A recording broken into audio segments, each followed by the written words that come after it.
ஒரு குடும்பத்தில் கணவன் மனைவிக்குள் ஆரோக்கியமான மகிழ்ச்சியான உறவை உருவாக்க சில எளிய மற்றும் புத்திசாலித்தனமான வழிகள் என்ன அப்படிங்கிறத இந்த வீடியோக்குள்ளே பார்க்கலாம்.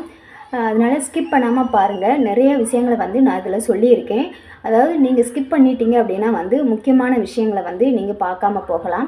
அதனால் எல்லாத்தையுமே பார்க்கணும் அப்படின்னு நினைக்கிறீங்க, இந்த வீடியோக்குள்ளே இருக்கிற உண்மைகள் என்ன அப்படிங்கிறத புரிஞ்சுக்கணும்னு நினைக்கிறீங்க அப்படின்னா ஸ்கிப் பண்ணாமல் ஃபுல்லாக பாருங்கள்.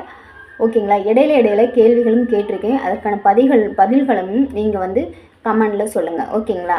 இப்போ வீடியோக்குள்ளே போகலாமா? அதாவது ஒரு குடும்பத்தில் கணவன் மனைவி இருக்கிறவங்க அந்த குடும்பத்துக்குள்ளே ஆரோக்கியமான மற்றும் மகிழ்ச்சியான உறவை உருவாக்க என்ன மாதிரி விஷயங்களை நம்ம பண்ணணும், எப்படி பண்ணணும் அப்படிங்கிறத பார்க்கலாம். ஃபர்ஸ்ட் ஒன் என்னென்னா அன்பான மற்றும் அமைதியான பேச்சு. சரியான நேரத்தை தேர்ந்தெடுக்கணும். சரிங்களா? கணவர் சோர்வாக அல்லது கோபமாக இருக்கும்போது எந்த ஒரு முக்கியமான விஷயத்தையும் பேச வேண்டாம். அவர் ரிலாக்ஸாக இருக்கும்போது அந்த நேரத்தை பார்த்து பேசினால் நீங்கள் சொல்வதை கேட்க வாய்ப்பு அதிகமாகவே இருக்கும். சரிங்களா? இப்போ நம்மளோட ஹஸ்பண்ட் இருக்காங்க அப்படின்னா அவங்க வெளியில் வேலைக்கு போயிட்டு வரலாம், இல்லாட்டி வேறு பிரச்சனைகளை சந்திச்சுட்டு வரலாம். அவங்க சோர்வாக இருக்கலாம், இல்லாட்டி கோவத்தோடு இருக்கலாம். அந்த நேரத்தில் நம்மளோட பிரச்சனைகளையும் நம்மளோட தேவைகளையும் சொல்லும்போது அவங்க அதை ஏற்றுக்க மாட்டாங்க, கேட்க மாட்டாங்க. இன்னும் அதிகமான கோபங்களும் வெறுப்புகளும் தான் உருவாகும். அப்படி இருக்கும்போது அவங்க எந்த நேரத்தில் ஃப்ரீயாக இருக்காங்க, ரிலாக்ஸாக இருக்காங்க அப்படின்னு தெரிஞ்சுக்கிட்டு அதுக்கு அப்புறம் நீங்கள் உங்களோட தேவைகளை உங்களோட வெறுப்புகளை நீங்கள் சொல்லும்போது அவங்க தெளிவாக புரிஞ்சுக்கிறதுக்கான சூழ்நிலை உருவாகும். அதை தான் சொல்லியிருக்கு. ஓகேங்களா? அதை நம்ம புரிஞ்சுக்கிட்டு நம்ம பேசணும். குரல் தோணி முக்கியம். சரிங்களா? அதாவது சத்தம் போட்டு பேசுவதை விட மென்மையாகவும் அன்பாகவும் பேசும் வார்த்தைகளுக்கு அதிக சக்தி உண்டு. அவங்க கோபமாக பேசுகிறாங்க, இல்லாட்டி உங்களுக்கு ஏதாவது தேவைப்படுது அப்படின்னா அதிகாரமாக கேட்கறத விட அன்பாக கேட்டாவே நம்மளுக்கு ஈஸியாக கிடச்சிரும். சரிங்களா? நீங்கள் அதிகாரமாக கேட்டீங்க அப்படின்னா அவங்களுக்கு கோபம் வரும். நம்மக்கிட்ட அதிகாரமாக பேசுகிறான் அப்படின்னு சொல்லிட்டு ஒரு வெறுப்பு கூட வரலாம். அதனால் நீங்கள் அன்பாக பேசி கேட்டு பாருங்கள். கண்டிப்பாக நீங்கள் கேட்டது கிடைக்கும். ஓகேங்களா? ரெண்டாவது ஃபஸ்ட்டு ஒன்று அன்பு மற்றும் அமைதியான பேச்சு. செகண்ட் ஒன் என்னென்னா பாராட்டுதல்களும் அங்கீகாரமும். சின்ன சின்ன பாராட்டு, அவர் உங்களுக்காகவோ அல்லது குடும்பத்துக்காகவோ செய்யும் சிறிய விஷயங்களை கூட பாராட்டுங்கள். இதை செய்ய சூப்பராக செஞ்சீங்க, எனக்காக இதை பண்ணினதுக்கு தேங்க்ஸ் என்று சொல்வது அவர்களுக்குள் ஒரு பாசிட்டிவ் எனர்ஜியை கொடுக்கும். அதாவது என்ன அப்படின்னா ஒரு சில விஷயம் அவங்க நம்மளுக்காகவும் நம்ம குடும்பத்துக்காகவும் மட்டும்தான் உழைக்கிறாங்க, கஷ்டப்படுறாங்க.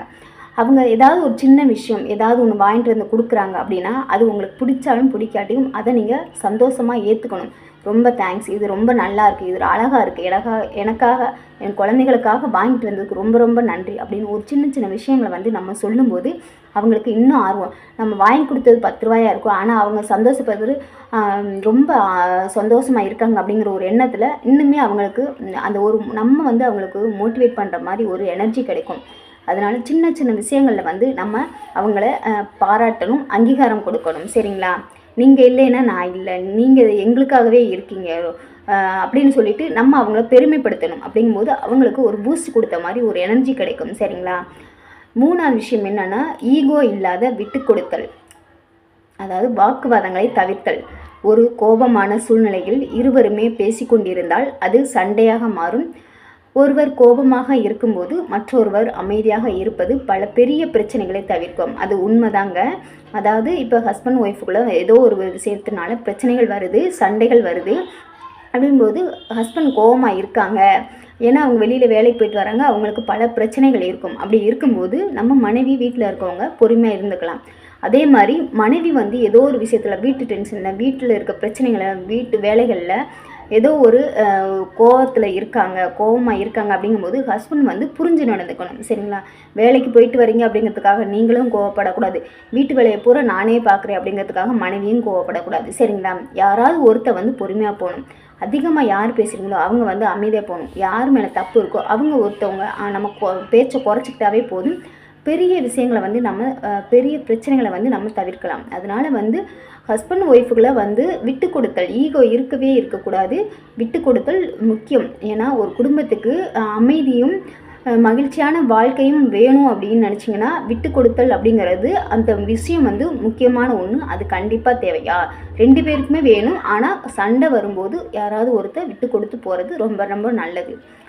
4வது விஷயம் என்னென்னா அவருடைய தேவைகளையும் விருப்பங்களையும் அறிதல். தன்னோட ஹஸ்பண்ட் இப்போ வந்து இருக்காங்க, அவங்களோட தேவைகள் என்ன, அவங்களோட விருப்பங்கள் என்ன, அவங்களோட வெறுப்புகள் என்ன, அவங்களுக்கு பிடிச்ச விஷயம் என்ன, பிடிக்காத விஷயம் என்ன அப்படிங்கிறத நம்ம புரிஞ்சுக்கணும். புரிஞ்சிக்காமல் என் இஷ்டத்தை தான் நான் பண்ணுவேன், நான் வாங்கி கொடுக்குறதா நீ சாப்பிடணும், நான் போடுறது தான் நான் எடுத்து கொடுக்குறது தான் நீ போடணும் அப்படின்னு சொல்லிட்டு நம்மளுக்கு பிடிச்ச விஷயங்களை மட்டும் அவங்களுக்குள்ளே திணிக்கக்கூடாது. அவங்களுக்கு என்ன பிடிக்கும், அவங்களுக்கு என்ன பிடிக்காது அப்படிங்கிறத தெரிஞ்சு நம்ம பண்ணணும். சரிங்களா?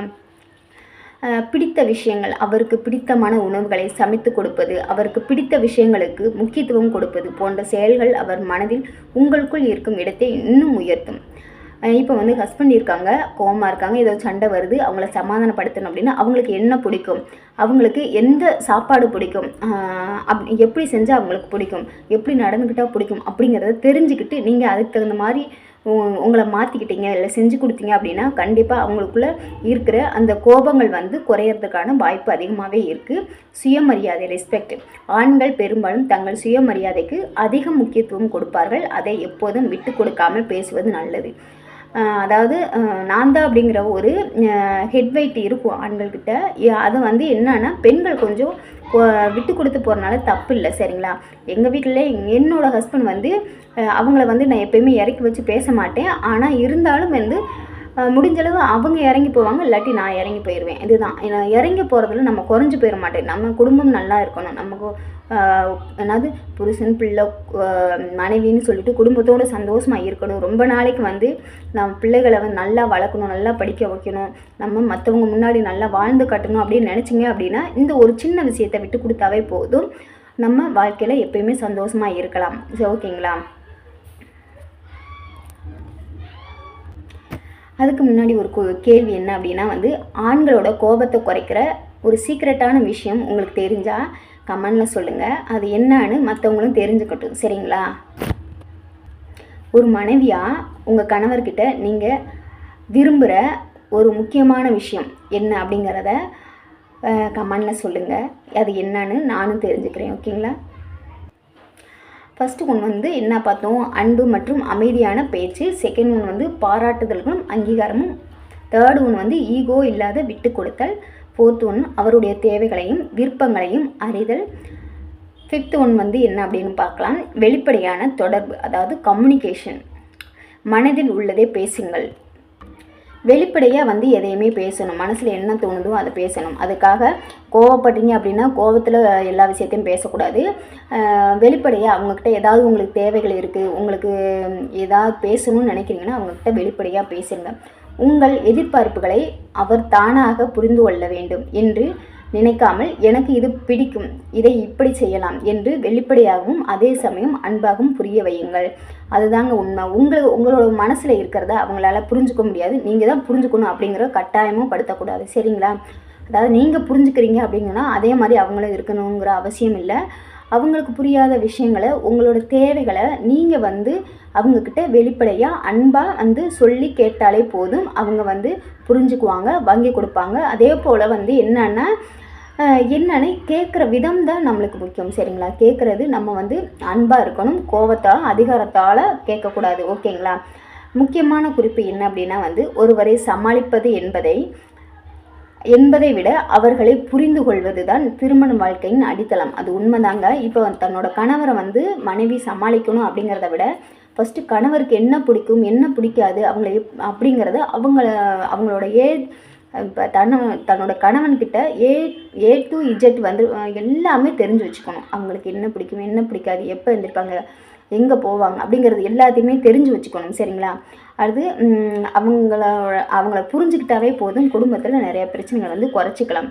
அன்பும் பொறுமையும் இருந்தால் எந்த ஒரு சூழ்நிலையும் எளிதாக கையாள முடியும். அதனால் வந்து நீங்கள் வந்து அன்பாகவும் பொறுமையாக இருக்க பழகிக்கணும். சரிங்களா?